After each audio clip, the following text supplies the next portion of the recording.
movement into and out of the Nairobi metropolitan area, Mombasa and Mandera be further extended by 30 days. Perhaps not what Kenyans expected, but for the next 30 more days, biting the bullet was inevitable. This extending into a ban on travel into and out of Nairobi metropolitan area, the counties of Kilifi, Kwale, Mombasa and Mandera until Monday next week. And again, Kenyans have been thrown into the mix, a raft of speculations on what directives the president will give this time round already rife, the bone of contention being whether to open or not to open. Many agree that each has its pros and cons, making it a delicate agenda. One ill-advised decision could spin the nation into a turmoil where there is no coming back. And as President Kenyatta gave the directives, adherence to the measures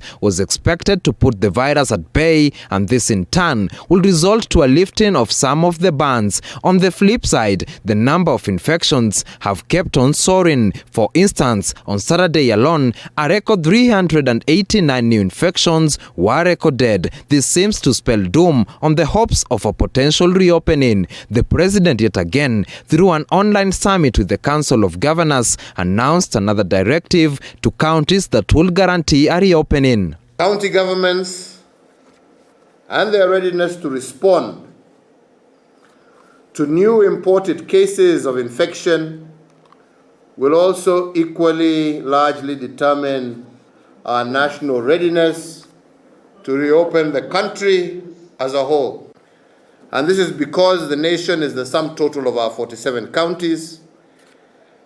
And if the counties have met the necessary thresholds, then the nation as a whole will be ready to reopen.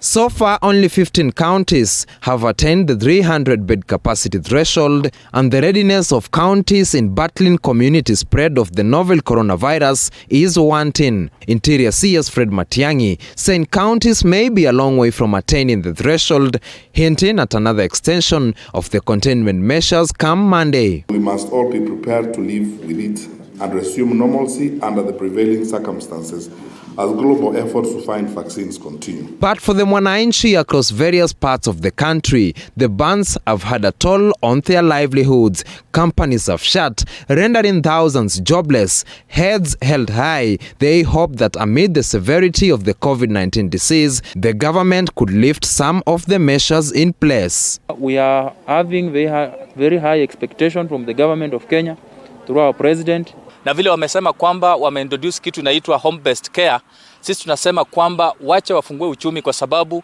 saa hizi ukiangalia serikali mingi, serikali zetu za county hazina mahali pa kuokota ushuru. Mimi naunga mkono rais afungulie uchumi, na wananchi nao wenyewe wajue kwamba huu si ugonjwa ambao umekuja na utaenda, tujue kuishi nao. Tuanze kutembea, wasafiri waanze, biashara zirudie kama kawaida. Wale wenye walikuwa wamekula maloni ya kununua magari kwa barabara kama sisi, tunaonelea Wakenya, unajua tumeumia sana na uchumi merudi chini na people can't even afford themselves. The number continue to increase.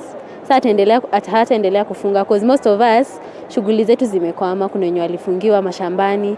Now perhaps the expectations by Kenyans on whether President Uhuru Kenyatta is going to or not to open borders do not have the much hype and anxiety that was in previous occasions. But Kenyans have a plea to President Uhuru Kenyatta to make a decision that will cushion them from the adverse negative effects that COVID-19 has had on their livelihoods. David Muthoka, TV 47, Nairobi.